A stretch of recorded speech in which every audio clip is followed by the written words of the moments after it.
F1 the movie is racing home to 4K Blu-ray. I got a copy a few days early, so I figured I'd review it. Welcome back to Movies Good, Internet Bad. I'm Cory, and this is my review of the 4K disc for F1 the movie. Please subscribe to the channel if you have not already. Tap that like button, even though you don't know what I'm going to say just yet. And let's dive right into this. So, packaging-wise, you get a nice slipcover here as long as you order early. Aside from that, inside the packaging, just like Superman, another Warner Brothers release, just the 4K disc and a digital code slip. Aside from that, nothing overly special. No 1080p Blu-ray either for those 1080p Blu-ray enthusiasts. Tech specs, Dolby Vision, Dolby Atmos. This was shot on a variety of different cameras, so there were Sony cameras, there were Red cameras. They used the DJI Ronin for some shots, even all the way down to an iPhone 15, which was the latest and greatest iPhone when the movie was shot. It was shot in a variety of different resolutions, 6K, 8K, 4K, but it was narrowed down to a 4K native digital intermediate for the disc, which we love to see. Thank you, Warner Brothers. It is also on a 100 gigabyte disc, so lots of room for nice and high bit rates. However, on the tech spec side of things, this movie is presented in a 2.39:1 aspect ratio. That's going to segue into the video review part of this video, and yeah, there was a lot of marketing for this film that it was specifically made and tailored for the IMAX experience. There is even an interview on the IMAX YouTube channel where the director, Joseph Kosinski, specifically says that the goal was to give the experience of being inside an F1 car.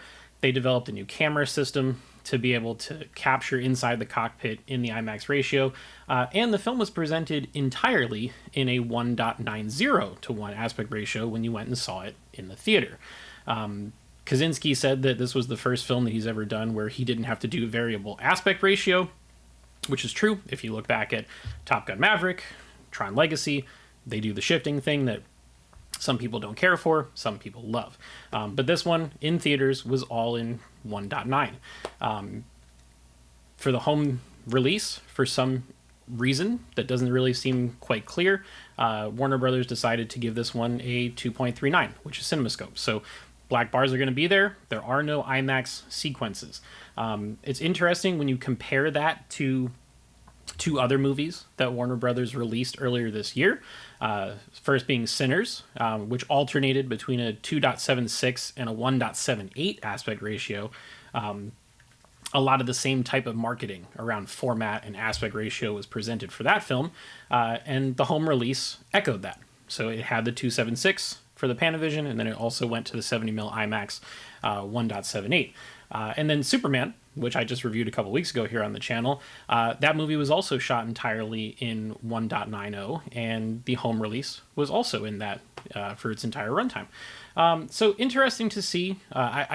I'm sure we'll never really know why the decision was made to bring this home in 2.39. But what I will say is that watching it in CinemaScope, you really only miss the IMAX stuff during the big action moments, where, you know, the taller aspect ratio is a little bit more enveloping.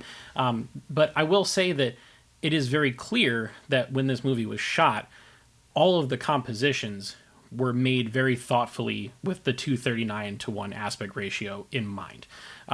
Everything fits perfectly. All the dialogue scenes, anywhere where there's two people talking to one another, everything is framed perfectly for scope. Which is really quite interesting. I think you get maybe a little bit extra, some extra sky, some extra ground, you know, a little bit more of the helmet in the cockpit shots or whatever. But the home release didn't really have me missing the IMAX too much, although I do think that it would be nice, particularly with all these movies, to have the choice, right? So whether it's a Dune or whether it's this, you know, do a 2-disc thing. People will purchase that if it gives them the option to have both. But Technical merits on the video, it looks great. It is very, very digital looking. It is razor sharp, almost too sharp of an image, I'd say. Black levels, excellent. The only tick I would give is that the transfer is a tiny bit dim, which is interesting because I think it has a higher ceiling of brightness than Superman, but it didn't feel as bright as Superman, which is certainly interesting. If you're curious about the equipment that I use when I do these reviews, it's going to be in the description, so you can check that out there. So let's move on to audio. When I saw this in the IMAX theater, I don't know if it was the particular location where I saw it or if it was just my ears that day, but the mix was way, way, way too hot. It was very, very, very loud, almost to the point where I came home and had a headache by the time it was over. So I enjoyed the quality of the audio much, much more on the home release. I thought it was much more balanced, and it wasn't too loud. You know, the Atmos stuff, there's not a ton of it in this movie, to be honest with you. I think where it is most obvious is whenever the races are happening and the commentary team for the TV broadcast is calling the race. You can hear a lot of that in the top channels. And then they use it a lot for the musical score. So it kind of gives that bubble of sound, very similar to when I reviewed Superman, actually. But muscular bass is definitely there. Anytime a car flies by the team on the sidelines, you know, your floor is going to rumble a little bit. You know, the music had a lot of heavy bass behind it because there's a lot of, you know, the Hans Zimmer score is kind of like if Hans Zimmer took his orchestral stuff and put an electronic beat behind it. And there's plenty of bass in there. There was a little less thump from some of the cars than I would have imagined, but those engines rev really high, and then the tone is a little bit higher pitched. So maybe that's why there's not quite as much bass when it comes to all that. But dialogue was always clear. Never had any issues hearing any of the dialogue, so that was great too.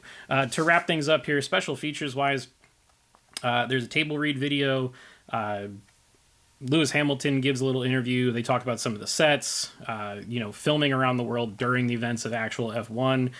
They talk a little bit about the sound. So there are some special features in here, which is cool if you're into that sort of thing. But from where I'm sitting, this is a great home release. I was a little bit nervous because there was all the buzz about the IMAX stuff not being there, but I really didn't miss it. I thought the audio mix was quite a bit better than when I saw it at the IMAX theater because I didn't have a headache when I was done this time. And it's great to be able to own something like this, especially when in the world that we live in, there's always a chance that it may only end up on streaming. So definitely check this one out if you get the chance. Would love to hear from you in the comments below. Are you planning on buying this? Are you bummed out that the IMAX stuff isn't there? Would you wish there's more Atmos? Drop me a comment below. I'll make sure to answer every single one that comes through. Like the video if you liked it. Subscribe to the channel if you have not already. We are moving into big time festival season, so we've got a lot of movie reviews coming.